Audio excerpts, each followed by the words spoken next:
The morning started like any other at the United Earth Defense Command. The massive underground facility hummed with its usual activity, screens flickering with satellite data and space monitoring systems. No one expected this day would change human history forever. Admiral James Stone stood at the main control center, his gray hair and weathered face reflecting decades of military service. He watched the massive wall of screens, sipping his third cup of coffee, when every alarm in the facility suddenly blazed to life. "Sir." Massive object detected entering the solar system. The young operator's voice cracked with tension. It's bigger than anything we've ever seen." The main screen showed a massive ship, elegant and alien, gliding past Jupiter's orbit. Its surface gleamed with a metal unknown to human science. Before anyone could react, every screen, phone, and communication device on Earth lit up with the same message. To the species known as humans, the message began, transmitted in perfect English. "We are the Galactic Council, rulers of 5,000 star systems and guardians of civilized space. Your species has been observed and found wanting." Stone's coffee cup crashed to the floor. The room fell silent as the message continued. "You develop weapons before you develop wisdom. You fight among yourselves while your planet dies. You reach for the stars while carrying the worst of your nature. The Council has decided. Earth will submit to our rule or face extinction." The operators looked at Stone, fear visible in their eyes. He remained standing, his face hard as stone, reading the rest of the message. "You have 30 Earth days to surrender control of your governments, military forces, and advanced research facilities. Resistance is futile. Your technology is primitive compared to ours. Choose wisely." Within hours, the world's leaders gathered in an emergency virtual meeting. Screens showed presidents, prime ministers, and military commanders, all wearing the same expression of shock and worry. "They're bluffing," said the Russian president, his fist hitting his desk. "We cannot show weakness." "Bluffing." The Chinese premier's voice was sharp. "Their ship is the size of a small moon. Our best weapons would be like throwing rocks at a tank." Stone listened to the arguments flying back and forth. Submit or fight. Surrender or die. The same debate repeated in different words. Finally, he stood up and cleared his throat. "Ladies and gentlemen," he said, his deep voice cutting through the chaos. "I have spent 40 years protecting Earth from threats. I've seen wars, disasters, and crises that nearly broke us. But I've also seen what humans can do when pushed into a corner." The room grew quiet. Stone continued, "They think they know us because they've watched us. But they've missed something important. Humanity's greatest breakthroughs always come when someone tells us something is impossible." He pressed a button, showing a classified file on everyone's screen. "For the past 5 years, we've had a secret research program. Top scientists working on projects even most world leaders don't know about. We're not as helpless as they think." "What are you suggesting, Admiral?" asked the British Prime Minister. "I'm suggesting we do what humans do best. We surprise them." Stone's eyes hardened. "We have 30 days. Instead of preparing a surrender, let's show them why it's a bad idea to back humans into a corner." The meeting ended with a secret vote. The world would appear to consider the Council's demands while secretly preparing for something else. As Stone walked through the quiet halls of the command center afterward, he looked at the massive alien ship on the screen. "You think you know us," he muttered. "You think you've seen what humans can do. But you have no idea what we're capable of when everything is on the line." He picked up his phone and dialed a number few people knew existed. "Dr. Reed, this is Admiral Stone. Remember that theoretical project you've been working on? You have 30 days to make it real. The future of humanity depends on it." The clock started ticking. Humanity had 30 days to create a miracle. Dr. Emily Reed hadn't slept in 36 hours. Her underground laboratory, hidden beneath miles of rock in an old mine shaft, buzzed with energy as machines worked at full power. Coffee cups littered her desk, and her brown hair was messy from running her hands through it too many times. "Try it again," she told her assistant, Tom Wilson. "Increase the power by 12%. The massive machine in the center of the lab hummed louder. It looked like a giant metal ring, filled with swirling darkness that shouldn't exist in nature. Sensors around the room blinked faster as readings jumped to new levels. "Dr. Reed," Tom called out, his voice shaking. "The dark matter readings. They're doing something new." Emily rushed to his screen, nearly knocking over another coffee cup. Her tired eyes widened as she watched the numbers change. The dark matter wasn't just moving anymore. It was changing its basic structure. "Record everything," she shouted, running to another computer. Her fingers flew over the keyboard as she adjusted the machine's settings. "We've never seen it react like this before." The darkness in the ring began to pulse, like a heartbeat made of shadow. Equipment around the room started acting strangely. Screens flickered, lights dimmed, and then everything electronic within 10 feet of the ring simply stopped working. "Power it down," Emily ordered, but Tom was already hitting the emergency shutdown. The ring's humming faded, but Emily's excitement only grew stronger. She grabbed her phone, which had also stopped working, and ran to the old landline phone on the wall. Her hand shook as she dialed Admiral Stone's number. "Admiral." Her voice was breathless. "You need to come down here right now. We found something. Something big." 2 hours later, Admiral Stone stood in the lab, watching as Emily showed him the recorded data. His face remained serious, but his eyes showed a glimmer of hope. "Explain it to me in simple terms, Doctor," he said, watching the video of the dark matter pulse. Emily took a deep breath. "We've discovered that dark matter, which makes up most of the universe but normally doesn't interact with regular matter, can be trained in a way. We can make it disrupt energy patterns around it." She pointed to the video where all the equipment shut down. "See that? The dark matter field we created temporarily stopped all electronic devices from working. Nothing was damaged. They just couldn't function while inside the field." Stone's eyes narrowed. "And this affects all technology. Any technology?"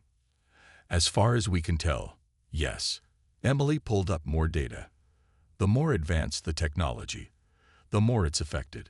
Simple machines might keep working, but anything using advanced electronics or energy systems just stops." "Like alien technology?" Stone asked quietly. Emily nodded slowly. "Their ships, their weapons, their communications, everything would just float dead in space. And the best part, they can't detect it coming. Dark matter is invisible to normal sensors. They wouldn't know what hit them." Stone walked to the ring, staring at the machine that might save humanity. "How long to make it bigger? Strong enough to affect a ship? With proper funding and resources, maybe 20 days. Emily stood straighter. "But Admiral, this isn't just a weapon. This discovery could revolutionize everything. Space travel, energy production, medicine." 20 days, Stone repeated, pulling out his phone. "Dr. Reed, as of now, this facility is being upgraded to maximum security. I'm bringing in every expert we can trust. You'll have unlimited resources." He turned to face her.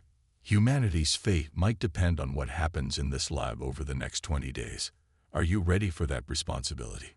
Emily looked at her life's work, the machine that could either save Earth or change the universe. "Yes, sir. But remember, this technology could do so much more than just defend us.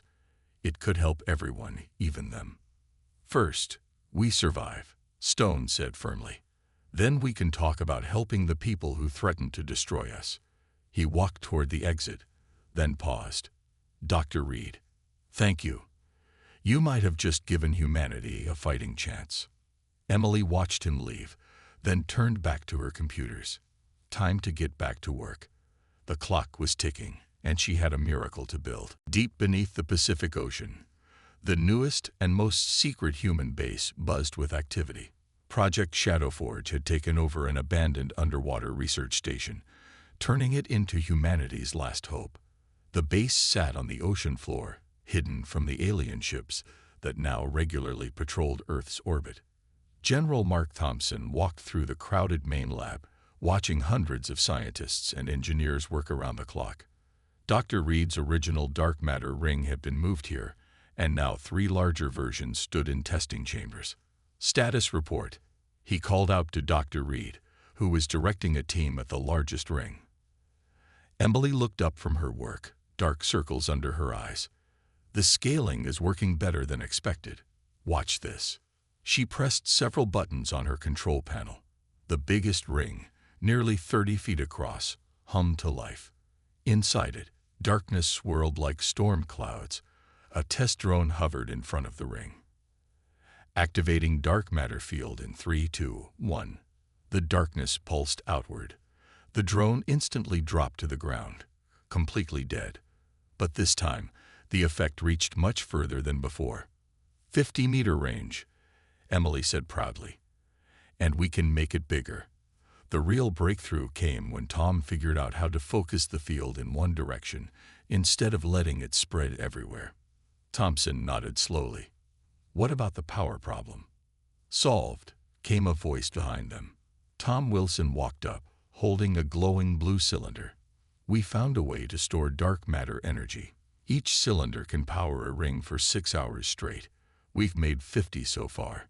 The general picked up the cylinder, studying it carefully. How many more can you make in 15 days? With the current setup, at least 500. Tom grinned. More than enough to knock out their entire fleet. Suddenly, alarms blared through the facility. Red lights flashed as everyone ran to their stations. Thompson rushed to the command center, Emily right behind him. Report, he shouted. Sir, alien scout ship detected. An operator pointed to his screen. It's scanning the ocean floor, getting closer to our location. Thompson grabbed his phone. Get me Admiral Stone. But before he could dial, Emily jumped forward. Wait, let me try something. She rushed to the nearest test ring. Tom, help me adjust the focus range. We can send the field straight up through the water. The 2 scientists worked quickly, redirecting the dark matter field. On the screens, they watched the alien ship drift closer to their position. Now, Emily slammed her hand on the activation button. The ring pulsed, sending a concentrated beam of darkness straight up through the ocean. On the screens, they watched as the alien ship suddenly went dark, its lights flickering out as it lost power. Their anti-gravity systems are offline, reported the operator. The ship it's sinking. They watched as the powerless alien craft slowly sank into deeper water before its backup systems kicked in. The ship frantically retreated, clearly confused about what had just happened. Well, Thompson said with a grim smile, looks like we just had our first successful field test. Emily stared at the screen, watching the alien ship flee. They still don't know what happened. Their sensors can't detect dark matter fields.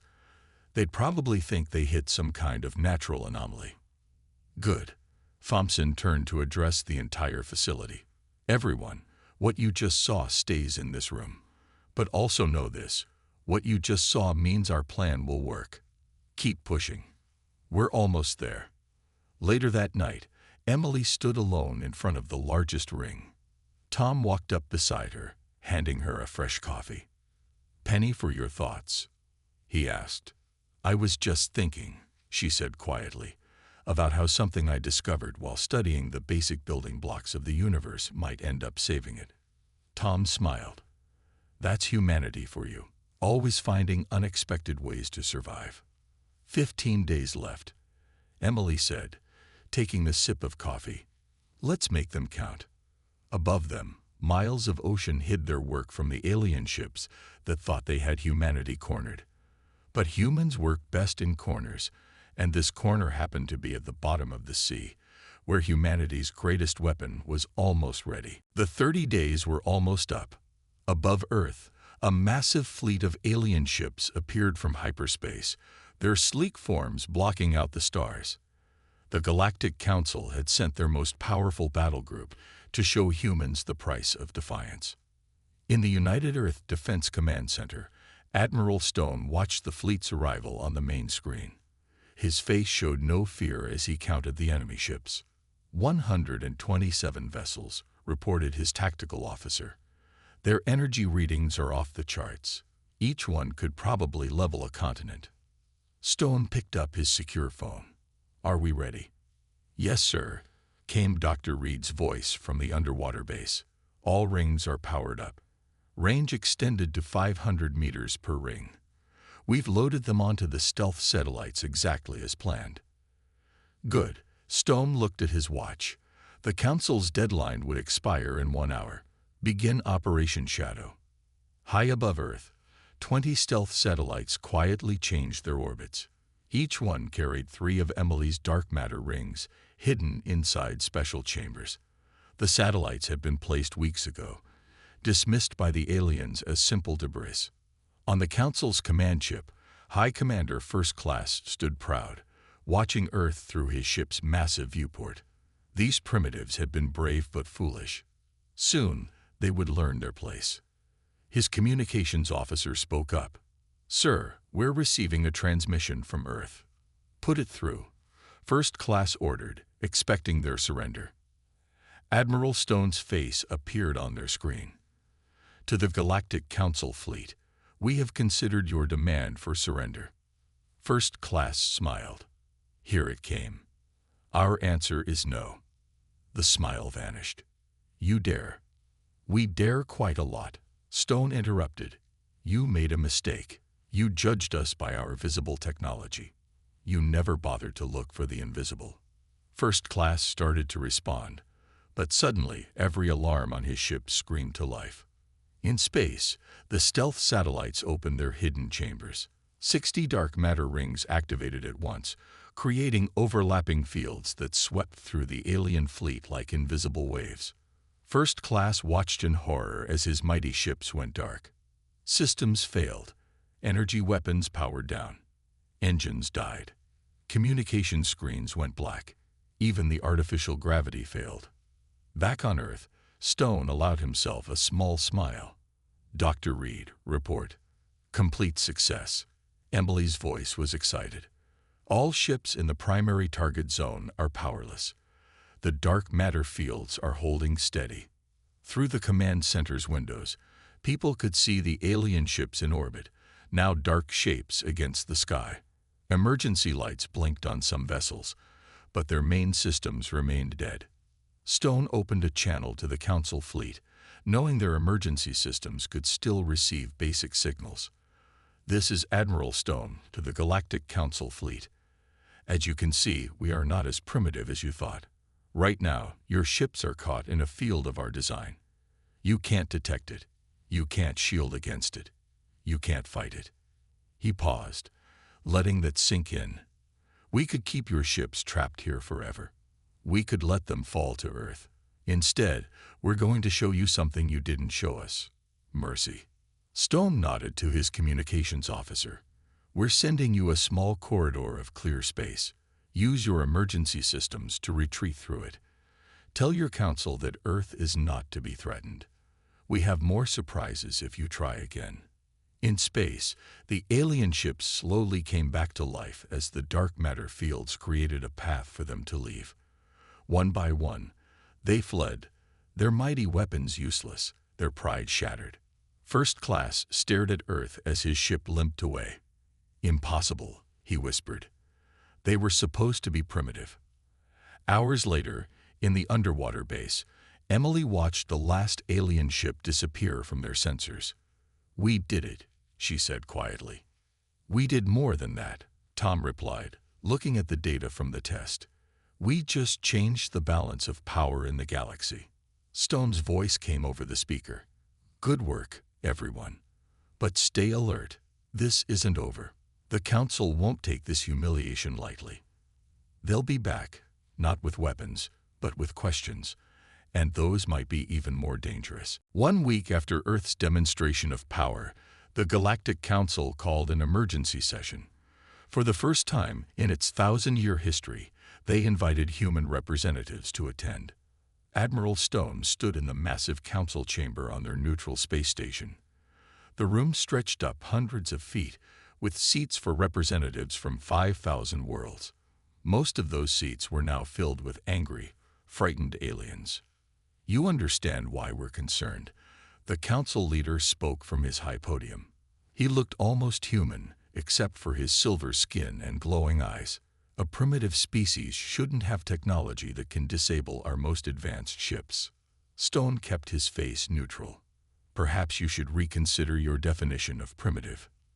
"We demand to know how this weapon works," shouted another council member, his tentacles waving in anger. "It violates known physics." "Known to you," Stone replied calmly. "And we're not sharing that information. Not after you threatened to destroy our world."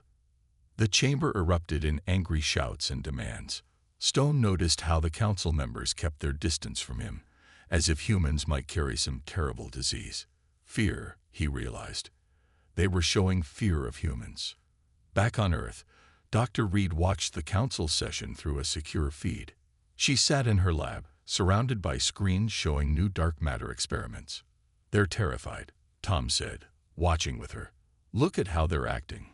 They've never faced something they couldn't understand before." Emily nodded. "And that makes them dangerous. Scared people do stupid things. Scared aliens controlling 5,000 worlds might do even stupider things." The council leader's voice brought their attention back to the screen. "We propose a compromise. Earth will be granted full council membership, with all rights and privileges. In return, you will share your defensive technology with us." Stone had been waiting for this, an interesting offer. "But you're assuming we only made one breakthrough. What if we have more surprises?" The council chamber went silent. Stone continued, "Here's our counteroffer. Earth joins the council as a full member. We keep our technology to ourselves, but we're willing to help defend council space against genuine threats. And most importantly, you acknowledge our independence. You dare to dictate terms." A council member hissed. "No," Stone replied. "We're suggesting a partnership, one where you don't treat us as primitives, and we don't remind you how easily we stopped your best fleet." In the lab, Emily watched Stone handle the negotiations with growing admiration. "He's playing them perfectly," she said, "making them fear what else we might have, while offering them a way to save face." Hours passed as the debate continued. Finally, the council called for a vote. The results appeared on a massive screen. Earth would be accepted as a full council member, with the right to keep its technological secrets. A historic moment, the council leader announced, not looking entirely happy about it. "Earth is now part of the greater galactic community." Stone smiled diplomatically, but his eyes remained sharp. "We look forward to working with all of you, for the benefit of everyone." Later, back in his temporary quarters on the space station, Stone received a secure call from Emily. "How are things really going up there?" she asked. "They're scared, angry, and suspicious," Stone replied. "Half of them think we're hiding more weapons. The other half are trying to figure out how to steal our technology and the dark matter research. Keep it going, but focus on the peaceful applications we discussed. The council's watching us now. Let's show them humans can create wonders, not just weapons." Emily smiled. "Already working on it. We've made some breakthroughs in energy production that could revolutionize everything." "Good." Stone looked out his window at the stars. "Because we're playing a bigger game now. The council accepted us because they had to, not because they wanted to. We need to prove we deserve our place here. And if they try to take our technology by force..." Stone's face hardened. "Then we'll remind them why that's a bad idea. Keep the rings ready, Doctor, just in case." The political game had begun.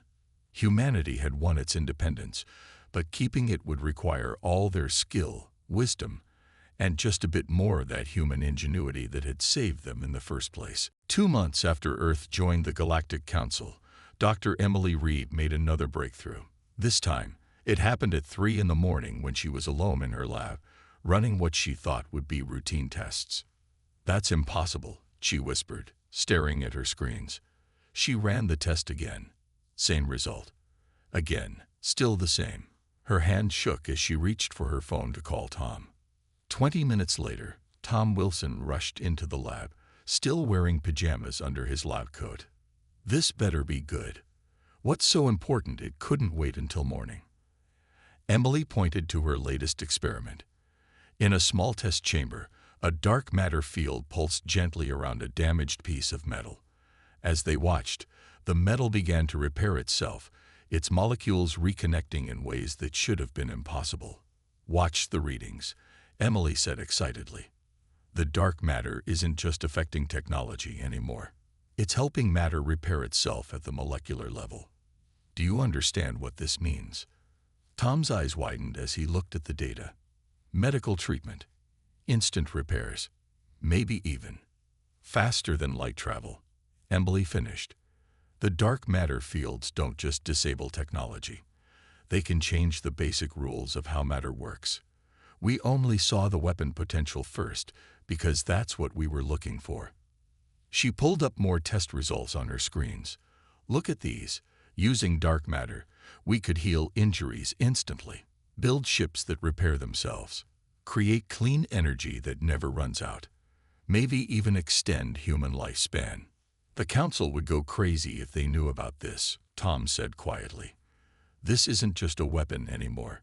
This could change everything for everyone." Emily nodded. "That's why I called Admiral Stone too. He should be here soon." As if on cue, the lab door opened and Stone walked in. Despite the early hour, he looked fully alert. "Dr. Reed, show me what you found." For the next hour, Emily explained her discovery. Stone listened carefully, his face growing more serious with each new possibility she revealed. "So," he said finally, "we have 3 options. Keep this secret and use it just for Earth. Share it with everyone. Or find some middle ground."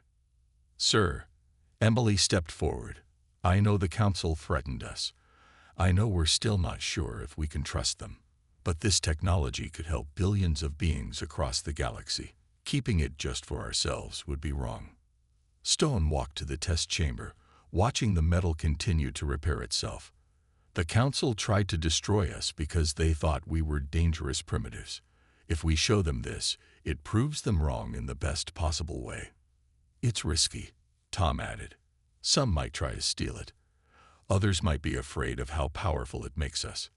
"True," Stone turned back to them. "But keeping it secret has risks too. If they find out later that we could have helped millions of people but chose not to, that would prove them right about us being dangerous." Emily pulled up a new screen, showing medical applications she'd already thought of.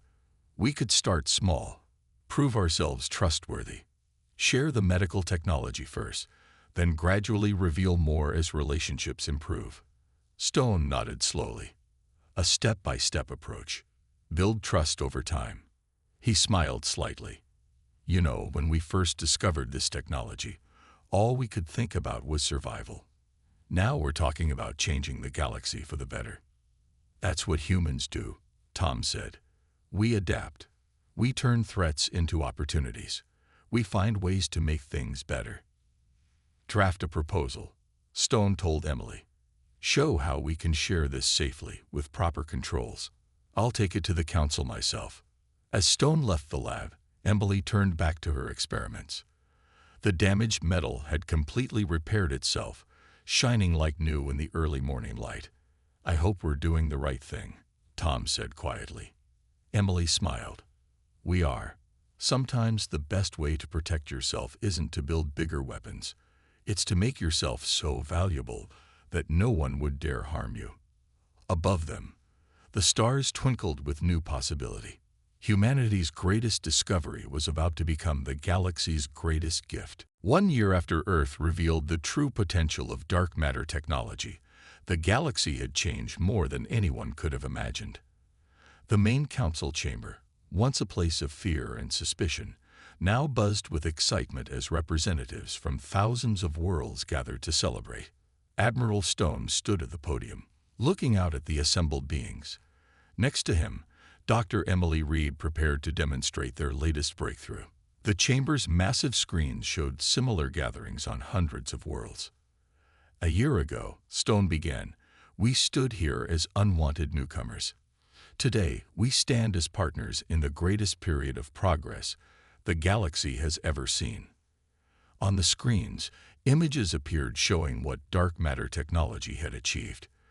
A children's hospital on a distant world, where injured aliens were healed in minutes. A fleet of new ships that could cross the galaxy in days instead of months. Clean energy stations powering entire planets without pollution. The medical programs alone have saved over 10 million lives. Emily added, stepping forward. The energy crisis that threatened 50 systems has been solved, and we're just getting started. In the audience, the council leader nodded approvingly. His once suspicious glowing eyes now showed respect. Next to him, representatives from various worlds watched eagerly as Emily prepared to reveal their latest discovery. Today, she continued, we're announcing the next step. We've found a way to use dark matter fields to clean up pollution and repair damaged ecosystems. Watch this. On the main screen, a test site appeared. A toxic lake on a distant mining world. As they watched, dark matter generators activated around it. The pollution began to vanish. The water clearing, life returning before their eyes. The same technology that we first used as a weapon, Emily explained, can heal entire planets. We estimate we can repair environmental damage on most worlds within 5 years. Tom Wilson, sitting in the front row, smiled proudly. He remembered those early days in the underground lab when they thought they were just building a defense system. Now he led a team teaching other species how to use the technology safely. But the greatest change, Stone continued, hasn't been in technology. It's been in how we work together. Every world has contributed something unique to this project. We've learned from each other, grown together. He gestured to the gathered representatives. Humans aren't just members of the council anymore. We're proof that judging any species as primitive is a mistake. Everyone has something to offer. Everyone deserves a chance to surprise you. From his seat, the council leader stood. Admiral Stone speaks truth. We once fought to conquer Earth. Instead, they conquered our hearts with their greatest weapons, ingenuity and generosity. Applause filled the chamber. On thousands of worlds, billions of beings watched and celebrated. The galaxy had entered a golden age, and humanity had helped lead the way. Later, in a quiet meeting room, Stone, Emily, and Tom looked out at the stars through a massive window. Did you ever think it would turn out like this? Tom asked. When we were building that first ring in the underground lab. Emily shook her head. I was just trying to understand dark matter. I never dreamed it would change everything. That's humanity's real strength, Stone said thoughtfully. Not the ability to make weapons when threatened, but the wisdom to turn those weapons into tools for peace. To choose helping over hurting. What's next? Emily asked, looking at her latest research data. Stone smiled. Keep exploring. Keep inventing. Keep surprising everyone, including ourselves. The galaxy's a big place. There's always more to discover. Through the window, they could see ships coming and going, vessels of all shapes and sizes, from hundreds of worlds, working together. Many used human dark matter technology, but also carried innovations from other species.